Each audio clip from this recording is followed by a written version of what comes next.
اللہ الرحمن الرحیم کنتم خیر امۃ اخرجت للناس تأمرون بالمعروف وتنہون عن المنکر آمنت باللہ صدق اللہ مولانا العظیم۔ معزز و مکرم سامعین، کروڑا بار شکر ہے اس پروردگار عالم کا کہ جس نے آج کی صبح ہمیں پھر سے زندگی عطا فرمائی اور ہمیں یہ سعادت اور توفیق دی کہ ہم اپنے پروردگار کے ہاں آ کر سجدہ ریز ہوئے۔ اللہ تعالیٰ ارشاد فرماتا ہے کنتم خیر امہ، تم بہترین امت ہو، اس لیے کہ اخرجت للناس، نکلتے ہو تم لوگوں کے لیے، تأمرون بالمعروف، نیکی کا حکم دیتے ہوئے، وتنہون عن المنکر، برائی سے روکتے ہوئے، اس لیے تم بہترین امت ہو۔ جتنا بھی امتیں پیچھے گزری، سب سے زیادہ فضیلت، مقام، عزت، وقار اللہ نے تمہیں عطا کیا ہے، چاہے تم جس طرح کے بھی ہو۔ تو یہ وجہ کوئی ہمارا ذاتی کردار نہ تھا، ٹھیک ہے نا، ہم سمجھے نا بھئی ہمیں پچھلی امتوں سے زیادہ فضیلت دی گئی ہے، زیادہ مقام عطا کیا گیا ہے، تمام امتوں کا سردار اس امت کو بنایا گیا، اس میں کوئی ہمارا ذاتی کوئی کردار ہے یا ہم کچھ بہترین اعمال کر رہے ہیں اس لیے نہیں، وجہ یہ نہیں ہے۔ وجہ محبوب خدا صلی اللہ تعالیٰ علیہ وآلہ وسلم کی ذات مبارکہ ہے، آپ صلی اللہ علیہ وسلم کی نسبت ہے جس وجہ سے ہمیں پچھلی امتوں سے فضیلت دی گئی ہے۔ ہم سب سے اعلیٰ ہیں، افضل ہیں، برتری اور معیار ہے ہمارا، تو وہ رسول اللہ صلی اللہ علیہ وسلم کی ذات مبارکہ کی وجہ ہے، نہ کہ کوئی ذاتی ہمارا کردار۔ وگرنہ ہم پچھلی امتوں کی طرف غور کریں اور دیکھیں اور ان تواریخ کو پڑھیں، قرآن کا مطالعہ کریں، تو پچھلی امتوں پر جو عذاب نازل ہوئے نا، اور مختلف قوموں پر مختلف قسم کے عذاب نازل ہوئے، مختلف گناہ کرنے کی وجہ سے، اور وہ مختلف قومیں مختلف قسم کی جو گناہ کرتی تھی، ٹھیک ہے نا، ان گناہوں کی وجہ سے جو ان پر مختلف عذاب آئے نا، وہ پچھلے جتنا بھی نافرمانیاں مختلف انداز میں کرتی تھی، کوئی محض شرابی تھی، شراب کی وجہ سے ان پر عذاب آیا، کوئی محض سود خور تھی، سود کی وجہ سے ان پر عذاب آیا، کوئی یعنی بدفعلی کرتی تھی، اس بنا پر ان پر عذاب آیا، کوئی تکبر غرور میں اکڑ میں تھی، اس وجہ سے ان پر عذاب آیا، کوئی ظلم و ستم کرتی تھی، اس وجہ سے ان پر عذاب آیا۔ لیکن وہ فرداً جو ایک ایک گناہ کرتی تھی نا وہ قوم، اور ایک ایک گناہ کی وجہ سے مختلف ان پر ایک ایک عذاب جو آئے تھے، وہ ٹوٹلی مکمل خرافات، وہ مکمل غلطیاں، وہ مکمل گناہ بیک وقت ہمارے اندر پائے جا رہے ہیں۔ ہمارے ہاں شراب نہیں ہے کیا؟ ہمارے ہاں سود نہیں ہے کیا؟ ہمارے ہاں ظلم و ستم نہیں ہے کیا؟ ہمارے ہاں عزت و وقار کو پامال نہیں کیا جا رہا؟ ہمارے ہاں دوسروں کی عزتوں کو خراب نہیں کیا جا رہا؟ ہمارے ہاں کیا نہیں پایا جا رہا؟ اس حوالے سے، غلط کردار کے حوالے سے دیکھا جائے نا، اور ہم موازنہ کریں، تو میں کہتا ہوں کہ جس قدر گناہ ہمارے ہاں پائے جا رہے ہیں شاید کہ کہیں پیچھے ملیں، لیکن پھر بھی فرمایا کہ کنتم خیر امہ، تم بہترین امت ہو۔ پچھلی امتوں پر تم کو فضیلت اس لیے دی گئی کہ تم میرے محبوب کی امت ہو، اس لیے یہ مین بنیادی وجہ ہے، اس کے علاوہ کوئی ہمارا ذاتی کردار اس میں نہیں ہے، یاد رکھیں۔ یہ کلام قرآن پاک تمام کتابوں کی سردار کتاب ہے، ٹھیک ہے نا، مکمل کتابوں کی تصدیق کرنے والی ہے۔ اسی طرح یہ امت تمام امتوں کی سردار امت ہے، پچھلی امتوں کی تصدیق کرنے والی ہے۔ اسی طرح حضور نبی اکرم صلی اللہ علیہ وسلم، محبوب خدا صلی اللہ علیہ وسلم تمام نبیوں کے سردار ہیں، اس لیے کہ آپ تمام نبیوں کی تصدیق کرنے والے ہیں۔ تو اس حوالے سے پروردگار نے سب سے زیادہ عزت وقار اسی امت کو عطا کیا ہے، سب سے بڑی فضیلت اسی امت کی۔ حضرت موسیٰ علیہ السلام کے صحیفوں میں یہ بات آئی، اس امت کا تذکرہ آیا۔ موسیٰ علیہ السلام کوہ طور پر اللہ تعالیٰ کے ساتھ کلام کرتے ہوئے عرض کیا پروردگار میں نے ایک امت کا تذکرہ پڑھا ہے کہ اس امت سے تو بہت پیار کرتا ہے کہ وہ امت اگر نیکی کرے گی تو اس کی نیکی کو 10 گنا بڑھا کے اس کے نام اعمال میں اجر لکھ دے گا۔ اللہ تعالیٰ نے فرمایا ہاں ایسی امت ہوگی، اے پروردگار وہ امت مجھے عطا کر دے۔ حضرت موسیٰ علیہ السلام نے کوہ طور پر کھڑے ہو کے یہ تقاضا کیا تھا۔ پروردگار نے فرمایا پیارے کریم اے پیارے موسیٰ، دراصل وہ امت جو ایک نیکی کرے گی، نیکی کا صرف ارادہ کرے گی، ایک نیکی مل جائے گی۔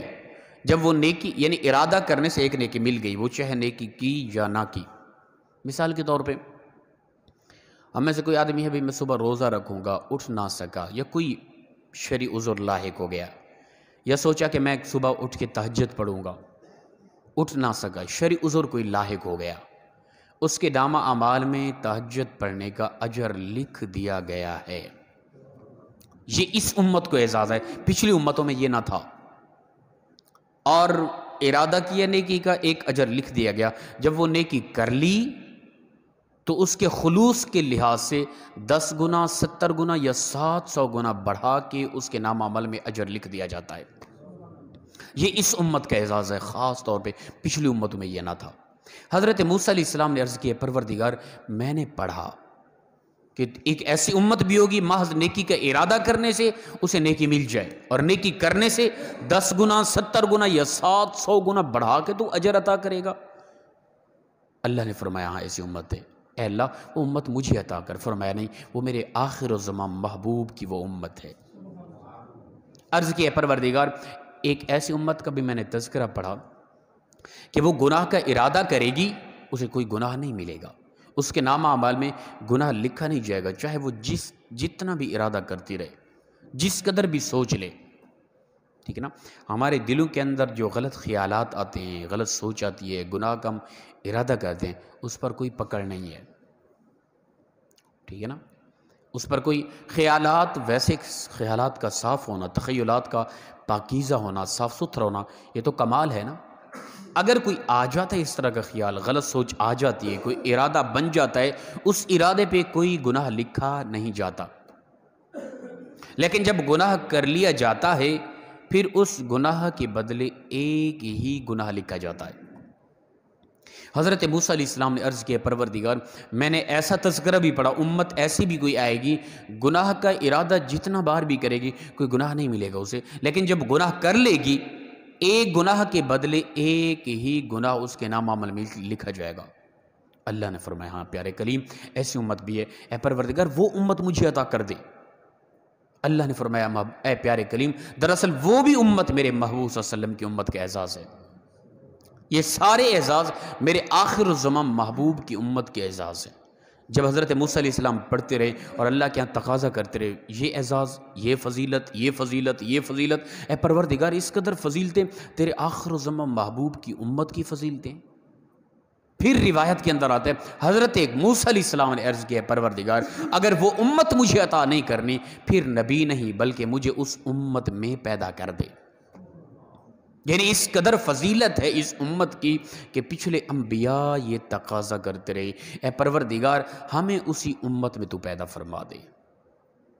ہم نے تو کبھی مانگا نہیں تھا، پیدا ہونے سے پہلے آپ میں سے کسی نے دعا کی تھی پروردگار ہمیں اپنے آخر الزمان محبوب کی امت میں پیدا کر؟ نہیں، اس کی یہ ایک عطا ہے، ہم نے آنکھ کھولی پتہ چلا ہم اللہ کے محبوب کے غلام بن کے آئے ہیں دنیا میں۔ یہ اس نے اپنی طرف سے کرم فرمایا، شفقت فرمائی، رحم فرمایا، ہمیں اپنے محبوب کا امتی بنا دیا۔ وگرنہ یہ تقاضا تو انبیاء کرتے رہے، اللہ کے نبی کرتے رہے کہ پروردگار ہمیں اپنے محبوب کا امتی بنا دے۔ تو یہ اعزاز، یہ فضیلت، یہ رفعتیں، یہ بلندیاں اللہ نے اس امت کو خاص طور پہ عطا کی ہے۔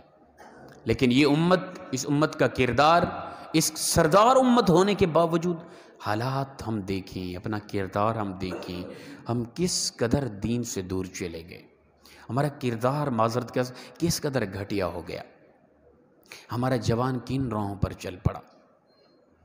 اللہ کے محبوب صلی اللہ علیہ وسلم کی ولادت کا مقدس مہینہ ہے۔ میں پوچھتا ہوں ہم جتنا موجود ہیں لوگ، ہمارے ہاں گھروں میں جوان بیٹے جوان بیٹیاں کتنی حد تک نماز پڑھنے والے ہیں؟ اس مقدس مہینے کا احترام کرتے ہوئے کتنے لوگ ہیں ہم نے کوشش کی کہ ہمارے گھر میں کوئی بھی فرد بے نمازی نہ ہو، یا ہم نے کوشش کی 3-4 دن، آج 4 تاریخ ہے نا، چاند کی جی 4 ہی ہے، یہ ان 4 دنوں میں یہ جو 3 دن مکمل ہو گئے، چوتھا دن ہے آج، ان کے اندر ہم نے کتنی حد تک کوشش کی کہ میرے گھر کے اندر میرے بچے نماز کے بعد مل کر محفل درود پاک مل کر بیٹھ کے درود پاک ہی پڑھ لیں۔ کتنا کوشش کی اللہ کے محبوب کی آمد کا مقدس مہینہ ہے، ہم بڑا ادب کرتے ہیں، یا محض وہ سجاوٹ تک محدود رہنا ہے، یہ شور و غل تک ہی محدود رہنا ہے، یا وہ محض جلسے جلوس تک ہی محدود رہنا ہے؟ نہیں میرے بھائی، اس طرف متوجہ ہوں، خوبصورت انداز اپنائیں، آج سے کوشش کریں۔ ایک تو ہمارا المیہ یہ ہے کہ ہماری بنیادی تربیت اچھی نہ ہونے کے بنا پر ہماری نسل مانتی نہیں۔ جوان بیٹے ہیں، ڈر لگتا ہے کس طرح انہیں جگائیں، بیٹا اٹھو صبح کی نماز پڑھو، ٹھیک ہے نا، کس طرح انہیں کہیں کہ بیٹا کوئی محفل سجاؤ، بیٹھ جاؤ ساری فیملی بیٹھ کے 10 15 20 منٹ آدھا گھنٹہ درود پاک پڑھ لیں اللہ کے نبی کی ذات پر۔ ڈر لگتا ہے کس طرح ان کو بچوں کو سمجھائیں۔ اصل وجہ کیا ہے؟ بنیادی وہ تربیت ہم نے اچھے انداز اسلام کے مطابق تربیت نہ کی تھی۔ تو کوشش کریں، ٹھیک ہے نا، گھروں کے اندر اس طرح کی خوبصورت محفل کے انعقاد کریں، گھروں میں اپنے بچوں کو بٹھائیں، اپنے بیٹیوں کو بیٹوں کو اپنی اہلیہ کو بٹھا کر خود ذاتی طور پہ، اب مثال کے طور پہ جا رہے ہیں جن کے پاس وقت ہے، گھروں میں بچوں کو جمع کر کے بٹھائیں، درود پاک پڑھیں باقاعدگی کے ساتھ روزانہ، کم از کم یہ ایام جو آ رہے ہیں خاص طور پہ ان کے اندر تو پڑھتے رہے نا کم از کم۔ اللہ کے نبی صلی اللہ تعالیٰ علیہ وآلہ وسلم نے فرمایا کہ جس نے محبت خلوص کے ساتھ میری ذات پر 1 مرتبہ درود پڑھا، 1 مرتبہ درود پڑھا، پروردگار اس پر 10 رحمتیں نازل فرماتا ہے۔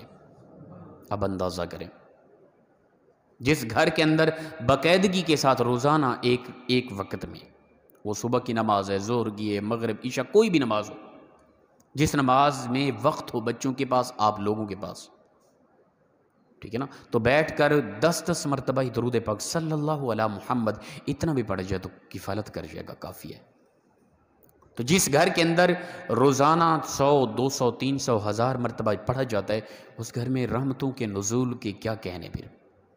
تو اس طرف ہم تھوڑا متوجہ ہوں، جوانوں کو تھوڑا اس معاملے میں کنٹرول کریں کہ بیٹا محض یہ سجاوٹ، لائٹنگ کریں، سجاوٹ کریں، کچھ کسی حد تک، اس میں غلو کر جانا، حد سے آگے نکل جانا اور محض وہی کرنا، کوئی نماز کا، کوئی قرآن کا، کوئی درود پاک کا، کوئی سیرت و صورت مصطفیٰ کا پتہ ہی نہ ہو، یہ میلاد مصطفیٰ کا کوئی طریقہ ہم تو نہیں کہتے اس چیز کو، نہ ہم اس ممبر پہ بیٹھ کے محض اسی چیز کی کوئی اجازت دیں گے، چاہے کوئی جس طرح کی باتیں کرتا رہے۔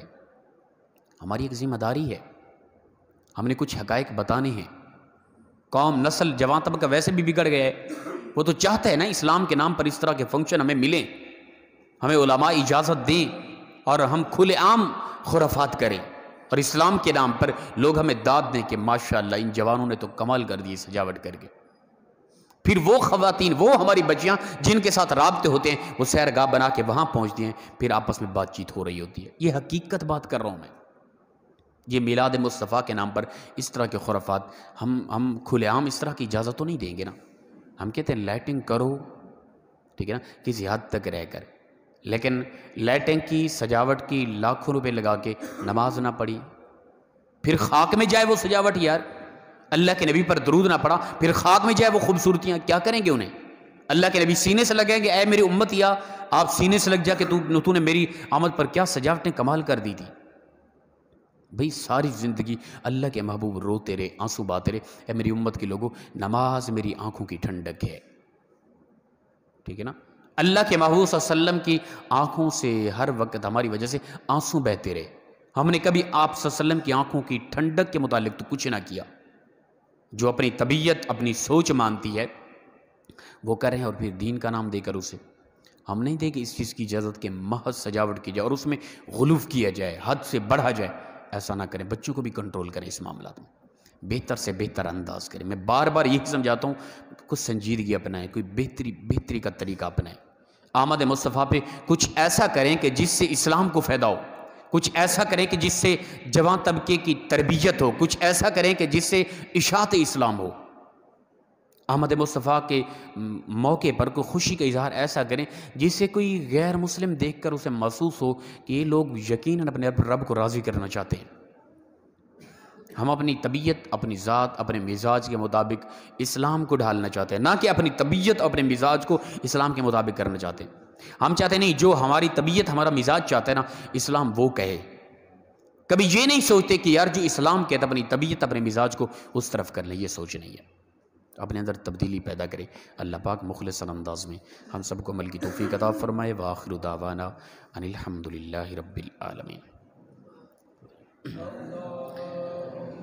صلی